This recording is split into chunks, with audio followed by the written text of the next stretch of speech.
आज की ऑनलाइन कक्षा में आप सभी का एक बार फिर से स्वागत है।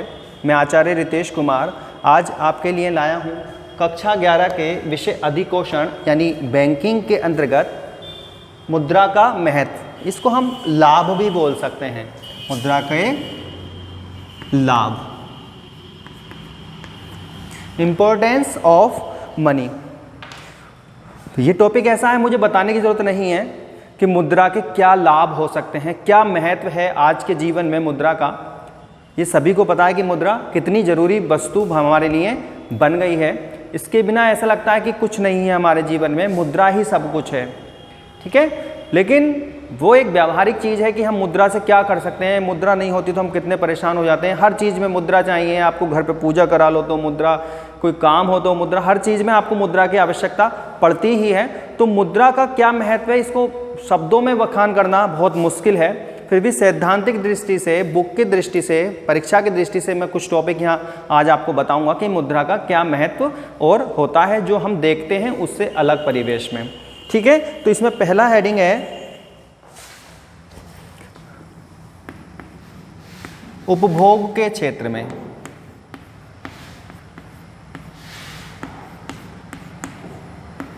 उपभोग के क्षेत्र में, उपभोग के क्षेत्र में किसे लाभ हो सकता है। उपभोग के क्षेत्र में उपभोक्ताओं के महत्व की बात करेंगे हम। और उपभोक्ता वो होता है, कोई भी व्यक्ति उपभोक्ता ही है। हम भी उपभोक्ता हैं, आप सब व्यक्ति उपभोक्ता ही हैं। वो किसी ना किसी चीज़ का उपभोग करते ही हैं। यहाँ मुद्रा के उपभोग की बात कर रहे हैं। क्या कोई ऐसा व्यक्ति है जो मुद्रा का यूज़ ना करता हो? हर कोई मुद्रा का यूज़ करता है, तो सारे ही सारे उपभोक्ता हैं। तो हम उन्हीं लोगों की बात करेंगे जो कि मुद्रा का उपयोग करते हैं। उन्हें क्या क्या लाभ प्राप्त हो सकते हैं। ठीक है, तो उपभोग के क्षेत्र में देखा जाए तो हमारे पास यदि मुद्रा है तो हम किन कार्यों में खर्च करना चाहेंगे उसको? हम उन्हीं कार्यों में खर्च करना चाहेंगे जो हमारे लिए सबसे ज़्यादा महत्वपूर्ण हो, सबसे ज़्यादा उपयोगी हो। कोई हम फालतू की बेकार सी चीज़ हम क्यों खरीदेंगे जिसका हमारे लिए कोई महत्व ही नहीं है, कोई ज़रूरत ही नहीं है। तो यानी उपभोग के क्षेत्र में उपभोक्ता मुद्रा के प्रयोग से अधिकतम संतुष्टि प्राप्त करना चाहता है। अधिकतम संतुष्टि, वो यह चाहता है कि कम से कम मुद्रा देकर उसे अधिक से अधिक लाभ मिल सके। ठीक है, अधिक से अधिक लाभ मिल सके, अधिक से अधिक उसको फायदा हो सके। तो हर व्यक्ति जो मुद्रा का उपभोग करता है वो यही चाहता है कि मुद्रा से वो पूर्ण संतुष्टि प्राप्त कर सके, उसे पूरी संतुष्टि, पूरी तसल्ली हो कि हाँ मैंने मुद्रा सही कार्यों में खर्च की है। दूसरा है उत्पादन के क्षेत्र में। उत्पादन के क्षेत्र में,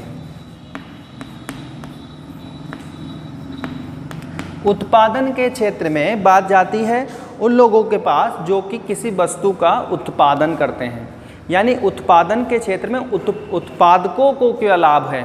उत्पादकों को, अब हमारे ऊपर बात डिपेंड नहीं करेगी, अभी उन लोगों के ऊपर बात आ गई जो किसी वस्तु का उत्पादन करते हैं। तो वो उत्पादन से मुद्रा से क्या क्या लाभ प्राप्त करते हैं। वो ये लाभ प्राप्त करते हैं कि मुद्रा के द्वारा वो अधिकतम उत्पादन करना चाहते हैं। एक कम मात्रा में, कम लागत में वो अधिकतम उत्पादन प्राप्त करना चाहते हैं। सामूहिक उत्पादन प्राप्त करना चाहते हैं। सामूहिक उत्पादन का मतलब है कि यदि वो एक वस्तु बनाने जा रहे हैं तो उसे विभिन्न वस्तुएं प्राप्त हो जाएं। तो उत्पादकों के क्षेत्र में क्या है, उत्पादन पूंजी निर्माण करके और अपने उद्योग को बढ़ाता है, और अपने उद्योग को बढ़ाता है, जिससे उसे अधिकतम लाभ प्राप्त होता है। तो उत्पादन के क्षेत्र में बहुत इसका महत्व है। अब उत्पादन में कई सारे साधन लगते हैं। उत्पादन में कई सारे 5 साधन ऐसे हैं जिनसे उत्पादन बनता है: भूमि, श्रम, पूंजी, प्रबंध, साहस। जब तक ये पांचों नहीं मिलेंगे तब तक उत्पादन संभव ही नहीं है। अब जब 5 साधन मिलके उत्पादन कर रहे हैं तो इनको प्रतिफल भी दिया जाना है, यानी इनको जो भी इनका कार्य हुआ है उसके बदले इनको पैसा भी दिया जाना है। तो वो किस चीज़ में वितरित होगा? मुद्रा के रूप में ही वितरित होगा। जिनका जो भी मापन है कि श्रम कितना लगा, भूमि कितनी यूज हुई, प्रबंध क्या है, इन सब का भुगतान किस चीज़ में होगा? मुद्रा के क्षेत्र में ही होगा। तो उत्पादन के क्षेत्र में उत्पादकों को भी अनेक लाभ इससे प्राप्त होते हैं। नेक्स्ट है विनिमय के क्षेत्र में।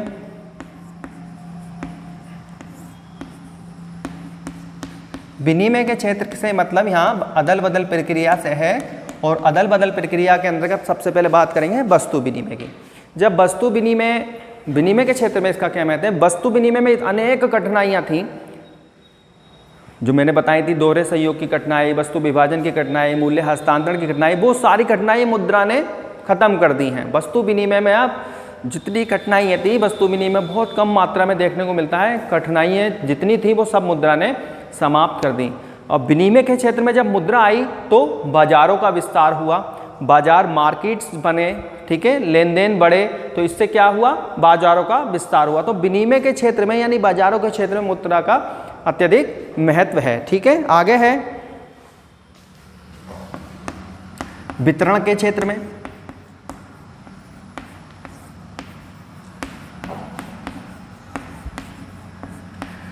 वितरण के क्षेत्र में, वितरण के क्षेत्र में मतलब मार्केटिंग से है। यहाँ वितरण के क्षेत्र का मतलब मार्केटिंग से है। जब मुद्रा वस्तु बन जाती है मुद्रा के माध्यम से तो उसको बाजारों में पहुँचाया जाता है। आप कोई सा भी साधन ले लो, वितरण के क्षेत्र के अंतर्गत कोई सा भी साधन ले लो, सब साधनों में मुद्रा की ही आवश्यकता होती है। वितरण के क्षेत्र में यदि वितरण के क्षेत्र में मुद्रा किस प्रकार कार्य करती है, आप यातायात के साधन ले लो, बैंकिंग साधन ले लो, बाजार के साधन ले लो, ये सारे के सारे साधन किसके द्वारा प्राप्त होते हैं, हमें मुद्रा के द्वारा ही प्राप्त होते हैं। तो वितरण के क्षेत्र में मुद्रा का यह महत्व है। आगे है आर्थिक प्रगति की जनक। आर्थिक प्रगति का मतलब किसी चीज़ से डेवलपमेंट होने से है। किसी चीज़ का विकास, किसी भी चीज़ का विकास कब होगा, जब हमारे पास मुद्रा होगी। यदि हम किसी चीज़ में सुधार करना चाहते हैं तो उसके लिए हमें किस चीज़ की ज़रूरत पड़ेगी, मुद्रा की ज़रूरत पड़ेगी। मान लीजिए हमारा छोटा उद्योग है, हम उसे एक बड़े उद्योग में स्थापित करना चाहते हैं तो किस चीज़ की ज़रूरत पड़ेगी, मुद्रा की ज़रूरत पड़ेगी। हर चीज़ में टोटल यहाँ आर्थिक प्रगति से मतलब है डेवलप होने से। पहले हम क्या थे, आज हम इस स्थिति में हैं, यदि अच्छी स्थिति में पहुँच गए तो उसके किसके द्वारा पहुँचे हैं, मुद्रा के द्वारा ही पहुँचे हैं। यदि हमारे पास मुद्रा नहीं है तो हम एक अच्छे स्तर को प्राप्त नहीं कर पाएंगे। आप देखते हैं पहले भारत की स्थिति क्या थी, ज़्यादा उद्योग विकसित नहीं थे, बैंकिंग विकसित नहीं थी, सड़कें विकसित नहीं थी। क्यों? क्योंकि पहले इतना विकास नहीं हुआ था। विकसित देशों की श्रेणी में अब भी नहीं है, विकासशील देश है। तो क्यों? क्योंकि वहाँ साधन नहीं थे। और साधन, एक सबसे अच्छा साधन किसी भी की प्रगति के लिए क्या है, मुद्रा है। तो मुद्रा यदि आपके पास है तो आप हर साधन में आगे प्रगति कर सकते हैं। ठीक है, आगे है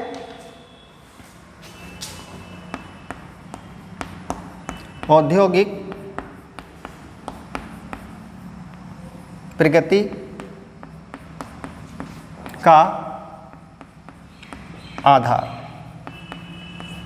औद्योगिक प्रगति का आधार, पहले उद्योग धंधे ज़्यादा विकसित नहीं थे क्योंकि देश में मुद्रा की मात्रा इतनी नहीं थी जितनी उसमें आवश्यकता थी। उद्योग धंधों को चलाने के लिए अधिक बड़ी मात्रा में पूंजी की आवश्यकता होती थी। तो ऐसी वित्तीय संस्थाएं नहीं थीं जो उनको दीर्घकालीन ऋण प्रदान कर सकें। बैंक थे, बैंक लंबी अवधि के लिए ऋण नहीं देते थे, ना ही उनके पास इतनी पूंजी होती थी। तो औद्योगिक का विकास एक तरह से रुका हुआ था।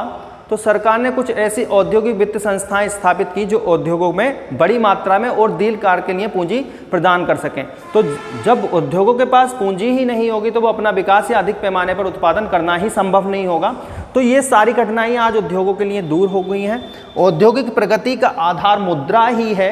यदि मुद्रा नहीं होगी तो उद्योग विकसित हो ही नहीं पाएंगे। जो व्यवसाय पहले केवल नेशनल लेवल पे था, आज वो इंटरनेशनल लेवल पे है। तो केवल मुद्रा के कारण, मुद्रा की अधिकता के कारण ही आज एक व्यवसाय बहुत बड़ी मात्रा में उसको स्थापित किया जा सकता है। ठीक है, आगे है धार्मिक क्षेत्र में महत्व।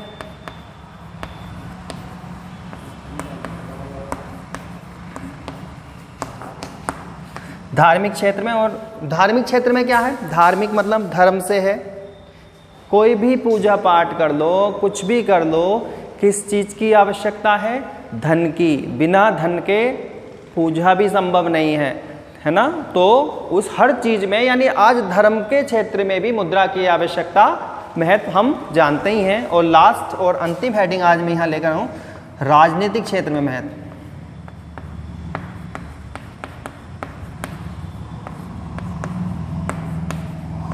राजनीतिक क्षेत्र में क्या महत्व है इसका।